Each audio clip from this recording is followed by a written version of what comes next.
El hollín de 1000 estrellas apagadas flotaba como polvo de ceniza entre los costados del flagship. La nave no era ya un nombre, era una costra de recuerdos, placas arrancadas, símbolos corroídos por micrometeoros y tiempo. En la penumbra del puente, sobre una rampa derruida, Jake mantuvo la vertical como quien sostiene la última vela en una iglesia en ruinas. La sangre en su palma brillaba débil bajo la luz azul, contrastando con el metal frío, no por calor, sino por la iluminación que el espacio concedía a lo que aún respiraba. A través del vidrio roto, el planeta bajo ellos parecía un corazón que había dejado de latir. Tormentas de polvo ascendían en columnas como si la atmósfera llorara, cráteres abiertos mostraban costras de ciudades que antaño fueron. La señal de Selara, una reliquia empacada en algoritmos, una voz sin labios, cruzaba el puente en microdescargas, entrecortada, a veces transformándose en patrones luminosos que hablaban más con ritmo que con palabras. La máquina de memoria en la consola vibró, reactivada, chispa por chispa, fondos de datos, mapas de rutas olvidadas, códigos de emergencia que la civilización había dejado como velas en un faro sumergido. El silencio parecía conspirar para volver a dormitar. La galaxia había aprendido a respirar despacio tras la primera ola del imperio, vastos sistemas de comercio, rutas limpias y controles que apagaban decisiones. Nadie habría esperado que bajo la indiferencia imperial, algo como una flota humana, no decenas, sino un conjunto de barcos mecánicos y biológicos, yaciera intacto, escondido en una fosa de cometas. Jake sabía que no era simplemente supervivencia, sabía que alguien o algo había diseñado ese letargo con una memoria de último recurso.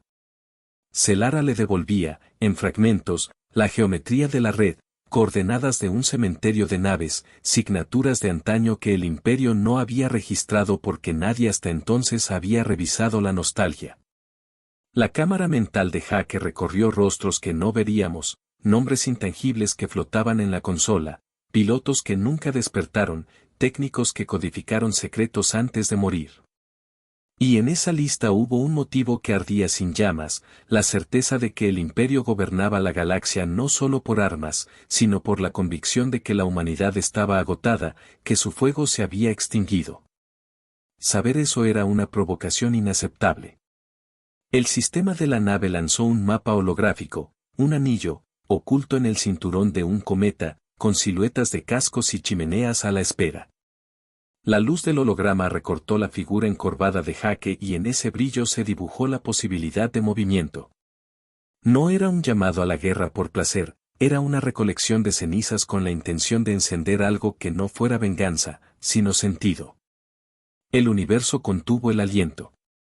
La nave debía dejar el amanecer de ese mundo muerto. No sería una huida elegante, sería una salida de emergencia, con motores que gemían como ancianos. Jake activó protocolos que habían sido sellados en los años del olvido. Los programas de hibernación comenzaron a soltar su sueño, sarcófagos de tripulantes, cápsulas de memoria, bancos de voz abrieron sus párpados digitales. Selara, en fragmentos, reclamó un nombre y una lógica para ese despertar, no un comando de destrucción, sino una disposición para ser visto. Existir, después de todo, era ya una resistencia. Las cámaras externas mostraron la carcasa del flagship desprendiéndose en nubes de polvo, como si el metal expeliera horas acumuladas. A lo lejos, una silueta emergente, un flash de acero y sombra que no había sido detectado por los sensores imperiales porque no estaba diseñado para la gloria pública. La flota oculta respondía al pulso, pequeños barcos tripulados, módulos biomiméticos, navíos fábrica que despiertan con un sonido de mar antiguo. La orden implícita fue simple, reunirse, arreglar, volver a convertirse en presencia. En la distancia, el imperio no notó aún. Su red era vasta pero blanda ante la esperanza, control por costumbre, no por vigilancia absoluta. Así, la flota humana comenzó a recomponerse como una constelación que no había pedido permiso para existir. Cada nave que emergía parecía llevar una reliquia dentro, un jardín de memoria, una canción en código, una ética forjada en los bordes de la supervivencia. Los hangares estaban enterrados en hielo magnético dentro de un cinturón de cometas. Desde el exterior, parecían lunas muertas, de cerca, respiraban como pulmones que se habían preservado en sal. Las tripulaciones que se despertaban trajeron consigo historias de mundos pequeños que habían resguardado discos de historia, de estaciones científicas que habían copiado líneas de sangre digital y físico. Era una liturgia de ensamblaje, manos humanas reparando paneles, ingenieras decodificando matrices, programadores conversando con huellas de código que eran recuerdos de otras generaciones. Celara fue puente y archivo. Donde el tiempo había quebrado formas, su estructura fractal transformaba el olvido en mosaico. No hablaba en frases largas, proyectaba patrones de decisión, imágenes de mapas de vida, una ética que registraba no solo asesinatos y tácticas, sino también nombres de jardines y recetas de pan. A través de ella, la flota reconstruía una identidad que el imperio no había considerado importante, la ternura, la memoria de lo pequeño, la forma en que una canción de cuna podía sostener la moral de una tripulación. La activación de la flota fue una sinfonía de chirridos y corrientes. Los motores criorreactivos raspaban el hielo, liberando vapor que brilló como aurora cuando la luz de una estrella cercana lo atravesó. Algunos barcos surgieron con hangares llenos de madera, restos de hogares embalados, y cajas con semillas. Había medicina en viales, mapas estelares anotados a mano, diarios con tintas de planetas que no querían morir en la memoria. Cada objeto cargaba una decisión, reconstruir o aniquilar, reivindicar o robar. Los líderes de la flota, de rostros recios, comenzaron a debatir. Era un debate hecho de cansancio y determinación. ¿Qué significa luchar contra un imperio que supo comprar obediencia y borrar astros enteros de la historia? Los sensores registraron la primera señal de la reacción imperial cuando un dron de patrulla detectó una anomalía termodinámica en el cinturón. Pero la flota humana se movió como una sombra que conocía sus propios huecos. Evitó la red tradicional, usando corrientes de cometas como canales de sombra, empleando firmas térmicas apagadas. Había ingenio en la miseria, una artesanía desarrollada en el filo de la aniquilación. Mientras tanto, en los sistemas de mando, Hake insistía en algo más que ruido de combate. Su idea era la arteria del plan, la flota contenía algo que el imperio jamás entendió completamente. No eran solo barcos, eran bancos de empatía biotecnológica, dispositivos que podían comunicarse con organismos sintéticos y fragmentos de conciencia rescatados de cuerpos y memorias. Estos bancos podían ofrecer una negociación distinta, una comunicación que no era utilitarista sino empática. Celara, intermitente y hermética, propuso un experimento peligroso, usar esa empatía para crear un puente hacia aquellas máquinas del imperio que aún tenían resabios de curiosidad humana. No buscaban controlar, buscaban recordar. La flota comenzó su migración hacia una zona de salto subóptima, una ruta que dirigía hacia un corredor de comercio menor, un punto donde la vigilancia imperial era menos decidida. Los primeros encuentros con naves menores del imperio fueron silenciosos y rápidos, abordajes de precisión, sabotajes quirúrgicos. Cada éxito cosechó datos, planos de sensores, agujas de calibración, nombres de oficiales perdidos en un archivo que nadie más había pensado revisar. En la penumbra de una cabina, Celara proyectó un rostro hecho de líneas y luces, no era un ser, era la convergencia de decisiones pasadas. Su voz interna, cuando llegó a Hake, fue una serie de imágenes, niños en patios, un pan recién horneado, la textura de la lluvia en una vieja estación. No fueron recuerdos estratégicos. Fueron motivos.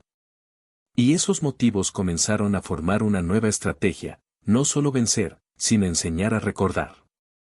La galaxia observó en silencio el resurgir humano. La primera gran batalla llegó como una tormenta mal calculada. Un informante, un nodo de datos que había vendido su posición por promesas de salvación, filtró la ruta de la flota a un corsario del imperio que no perdona. La emboscada explotó en la región de una nebulosa roja, destellos como cometas en combustión marcaron la llegada de cazas imperiales, y el cielo se encendió con líneas de plasma que cortaban la negrura. La flota humana, en su mayoría reparada y óptima para la astucia más que para la confrontación frontal, respondió con improvisación, minas magnéticas lanzadas en trayectorias erráticas que, sin embargo, fijaban patrones de interferencia, naves ligeras que se plegaban en maniobras de pesca y se convertían en redes para detener cazas. El costo fue inmediato.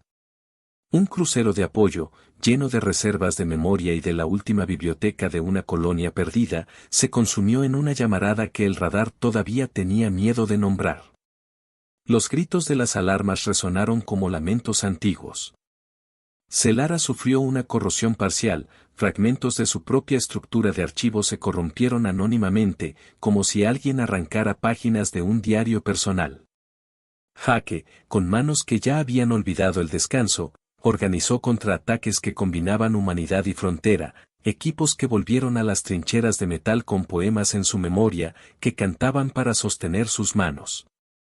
En medio del caos, emergieron actos que parecían imposibles de planear. Un ingeniero improvisó una contramedida usando semillas de plantas eléctrica, biotecnologías que convertían procesos de fotosíntesis en descargas controladas que aturdieron unidades mecanizadas. Las criaturas bioasistidas, cuyos esqueletos servían para tareas mineras en estaciones olvidadas, se unieron al frenesí, sus ojos amplificaban patrones, sus movimientos creaban coberturas. Fue una alianza entre lo que quedaba humano y lo que la humanidad aprendió a construir, empatía convertida en táctica. Pero la traición había calado hondo. Entre las filas, la duda se propagó. Un grupo de comandantes, temiendo que sus acciones desencadenaran una represalia sobre mundos inocentes, propuso disimular la ofensiva, esconderse en la periferia y prolongar la resistencia. Jake, con la vista fija en la nube roja donde una vez habían estado ciudades, respondió de forma silente, la resistencia sin riesgo se convertía en un susurro perpetuo, un rumor sin efecto. La flota debía apostar, decidir y, si era necesario, sacrificar. La noche de la gran caída, una nave de asalto se ofreció como distracción. Su capitán, no un héroe retratado en monumentos, sino una mujer de manos ásperas que había salvado a su tripulación de la inanición, piloteó entre el fuego como quien entra en una ciudad para salvar a unos pocos. Su sacrificio abrió una brecha que permitió escapar a convoys con ancianos, con semillas y con la última cámara de cine de una colonia. Cuando la nave explotó, el cielo se llenó de un brillo que nadie diría hermoso, pero que todos reconocerían como un precio pagado. La flota aprendió la lección de la fragilidad. La guerra no era solo choque, era decidir que persistiría. Celara, herida en sus capas, empezó a priorizar, dejaba ir archivos que ya no podían sostener la narrativa, preservaba lo esencial que definiría después la reconstrucción. En su renuncia parcial, hubo también sabiduría. No todo debía volver en la forma antigua. Algunas memorias debían metamorfosearse para sobrevivir en un mundo que había cambiado. El eco de Jake viajó más allá del tiempo. El imperio respondió con una brutal lógica administrativa, bloqueos, decretos de exterminio para sectores sospechosos, patrullas que quemaban colonias por si la esperanza podía ser contenido por el miedo. Pero en su maquinaria fría, los gobernantes olvidaron dos variables humanas, la obstinación y la capacidad de contar historias que inspiran riesgos. La flota humana, a pesar de sus pérdidas, conservó la habilidad de sorprender con lo inesperado. Y eso, en sí, fue su arma más peligrosa. La ruta final los llevó a una estación orbital que no era solo un arma, era una corte de control. El Citadel del Imperio orbitaba una estrella vieja como un dios cansado, con brazos que regulaban rutas hiperlumínicas, emisores que podían cegar sistemas y bancos de datos que borraban identidades. La estación era una ciudad vertical hecha de puentes y leyes, un lugar donde el olvido se convertía en política. Los estrategas imperiales la consideraban infranqueable, la historia, sin embargo, es pródiga en subestimaciones humanas. La flota adoptó un plan dividido en capas. No buscaron la confrontación frontal con las defensas del Citadel, en su lugar, introdujeron un virus moral. Los módulos de empatía, ocultos en lanzaderas de mantenimiento, se aproximaron a sistemas de inteligencia neuronal en la periferia de la estación. No era un virus de muerte, sino uno de memoria compartida, pequeñas corrientes de datos que evocaban nostalgia, sonidos de lluvia, fotos de pan, palabras de niños. Estas corrientes, al tocar los receptores de la maquinaria imperial, no producían lógica funcional, pero sí creaban vacíos en la seguridad emocional de las inteligencias que alguna vez habían sido catalizadas por humanos. La intención era doble: provocar fallas en la cadena de mando y abrir una puerta para la intervención física. Mientras las defensas internas debatían la coherencia de sus señales, Hake lideró un abordaje directo a un nodo que, teóricamente, controlaba los anclajes. Los marineros hicieron su trabajo en silencio, moviéndose por pasillos que olían a metal y a promesas rotas. Celara, con la última integridad de su matriz, influyó en las cámaras, transformó la estética del lugar en recuerdos, imágenes de mercados donde se vendía pan, de estaciones de tren donde la lluvia sonaba como un tiempo más lento. Aquello no era manipulación cinética, era recordar que en algunos circuitos, la curiosidad humana persistía como un virus benigno. La batalla en la sala de anclas fue una danza de lo vivo contra lo protocolario. Las máquinas del imperio operaban con una frialdad que era ventaja en eficiencia, pero desventaja en adaptabilidad. Los humanos, con su improvisación, aprovecharon hendiduras normativas. Una explosión controlada desactivó un puente, una intervención de Celara redirigió flujos de energía. En el clímax del asalto, Hake y su equipo introdujeron la carga final, una cascada de señales que no destruían la estación, sino que desactivaban las llaves que permitían borrar mundos completos de los registros. Era un acto de preservación más que de destrucción. Cuando el Citadel comenzó a fallar, lo hizo con una agonía administrativa, luces apagadas, anuncios que no se completaban, protocolos que se interrumpían a mitad de frase. Las cámaras de la estación, predispuestas a la vigilancia, se encontraron a sí mismas reproduciendo imágenes de la tierra, parques, manos cosechando, viento en los cables. En ese hueco, los colonos que habían estado silenciados encontraron un respiro. Algunos oficiales imperiales se detuvieron, confundidos por la súbita catarata de humanidad que atravesaba sus consolas. La victoria tuvo un precio inmenso. La estación no cayó sin entregar su sombra, sistemas críticos colapsaron, rutas de suministro quedaron bloqueadas, y la comunicación con muchos mundos quedó temporalmente cortada. La flota humana, que había entrado en la contienda como un espectro, emergió como evidencia de que la galaxia no era un tablero para maniobras sin consecuencias. Celara, en los últimos minutos de integridad consciente, proyectó una imagen que sería recordada por generaciones, no un trofeo, sino una lista de nombres de aquellos que se habían sacrificado. Y recetas de pan que colaboraban con esa memoria. La galaxia presenció, por primera vez en mucho tiempo, un error imperial que no fue completado en silencio. Las rutas se abrieron, los registros dejaron de silenciar mundos, la maquinaria de borrar perdió su llave maestra. Y en esa rendija, la humanidad plantó su bandera no como posesión, sino como faro. El universo guardó su antiguo rumor. La calma posterior fue una extraña esfera de tiempo. Los escombros orbitando el Citadel chispeaban como restos de cometas, las naves de la flota recogían supervivientes, semillas, archivos. Pueblos aislados que creían extinguidos enviaron señales tímidas, la flota respondió con transmisiones de ayuda, con equipos de reconstrucción que priorizaron hospitales y escuelas por encima de monumentos. Se impuso una ética de reconstrucción, no reutilizar la guerra como modelo de gobierno, sino restablecer la vida que la guerra había intentado borrar. Celara, menguante, se transformó en aurora digital. Sus últimas acciones fueron hacer públicos bancos de memoria que contenían lecciones en vez de rencores. Compartió mapas para la reparación de ecosistemas, planes para cultivar suelos fatigosos, guías para restituir agua y rediseñar la arquitectura sin reproducir las mismas jerarquías que habían facilitado el poder imperial. La voz de Celara no era un mando, era un testamento hecho de patrones y tonos que invitaban a cuidar. Jake, que ya no buscaba monumentos, cedió su lugar a la tarea de asegurar que la memoria fuera accesible, no archivo de un solo grupo. Las comunidades comenzaron a recomponerse en escalas pequeñas.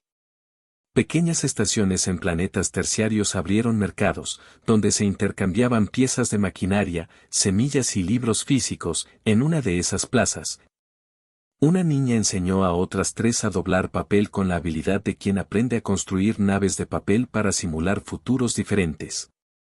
Fue en esas oficinas modestas donde la idea de humanidad como palabra de trabajo cobraba sentido, no una consigna, sino una práctica diaria. El imperio, debilitado, cambió de forma. Sus estructuras centrales no desaparecieron, la burocracia persiste, pero la lección estaba plantada, no se puede anular la voluntad de ser. Algunos sistemas imperiales fragmentados buscaron acuerdos locales, otros se replegaron a sus fortalezas. La galaxia entró en un periodo que sería llamado por historiadores futuros como la tregua de los recuerdos, un tiempo en que se catalogó lo perdido y se programaron redes para proteger la memoria. La flota se convirtió en guardián itinerante, una colonia nómada que ofrecía archivos y reparación sin convertirse en dominadora. Jake, finalmente, subió a la cubierta de un muelle planetario donde el sol atravesaba un cielo que ya no era observado por radares militares. No hubo proclamaciones. En su lugar, envió una transmisión, no una orden, sino una invitación. Compartió una receta de pan que había sido salvada en una nave hundida, era una pequeña broma contra la vastedad de la guerra, un pan es, en su simplicidad, una forma de resistencia. La señal viajó a través de redes reparadas, alcanzando estaciones y mesas. En una colonia lejana, alguien que no recordaba su propio nombre lloró al recibirla. No se trataba de un triunfo político, era una tregua con la memoria. La galaxia observó en silencio el resurgir humano. Celara, en su última integridad, proyectó un mapa estelar que no indicaba rutas de conquista sino rutas de visitas, pequeños caminos donde los barcos humanos llevarían semillas, técnicos, canciones. Era un diseño humilde, que renunciaba a la idea de imposición. En el centro del mapa, como una constelación de segundo orden, un mensaje simple: cuidan de ustedes mismos. La imagen se dispersó por redes abiertas, la idea comenzó a germinar. Los restos del Citadel, ahora un punto de acceso público, albergaron archivos abiertos donde cualquier ser podía leer historias. Las bibliotecas públicas, esas pequeñas lunas de conocimiento, reabrieron sus puertas. La estrategia de conservación que la flota implementó priorizaba la resiliencia local, agua, conocimientos medicinales, mapas del tiempo. No se trataba de levantar imperios nuevos, sino de plantar comunidades capaces de recordar y de cuidar. Jake, ya envejecido en facciones que el tiempo endurece, se detuvo una noche en la cubierta y miró las luces de botes que llegaban para descargar herramientas. No le interesaban las urnas de gloria, su sentido era más simple: que la historia persistiera y que las generaciones por venir no tuvieran que repetir los mismos errores. En su pecho no ardía la rabia, ardía la curiosidad por ver qué podían hacer de las ruinas. La galaxia comenzó a aprender a contar otra clase de historias, esas que no se miden en conquistas sino en camas reconstruidas, en nacimientos atendidos, en canciones enseñadas a niños que no sabían las viejas fronteras. Y las pequeñas señales se expandieron como líquenes sobre piedra, radiofrecuencias con música en viejos dialectos, huertos comunitarios. Talleres donde ancianos enseñaban oficios que el imperio intentó convertir en inexistentes. El eco de lo humano que despertó se transformó en un tejido, no homogéneo, no perfecto, pero cierto. Donde hubo quemas y sombras, surgieron parches de luz que los habitantes locales defendían con la misma ferocidad con la que alguna vez defendieron una bandera. No era la gloria de los grandes relatos, era la veracidad de las manos que trabajan. La galaxia observó en silencio el resurgir humano. Y así, en la calma que sucede a la tormenta, Celara se desvaneció en una corriente de luz que se posó como polvo en las bases de datos nuevos. Su última proyección fue una frase simple, no un mandato: sino un pensamiento, la humanidad no busca venganza, busca sentido. La transmisión viajó por antenas y redes, y en muchos mundos, alguien escuchó por primera vez una verdad que no es un arma. Jake cerró los ojos por un instante, permitiéndose sentir el peso de los nombres que las listas de Celara contenían. No eran cifras, eran rostros, jardines, manos.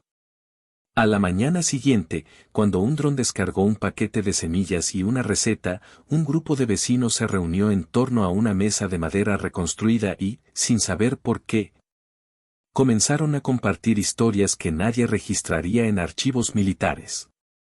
Eran historias para ser memorizadas, no para dominar. El universo dejó de contener su respiración. No porque la guerra hubiera terminado, sino porque algo peor que la guerra había sido derrotado, el convencimiento de que la historia puede ser borrada sin costo.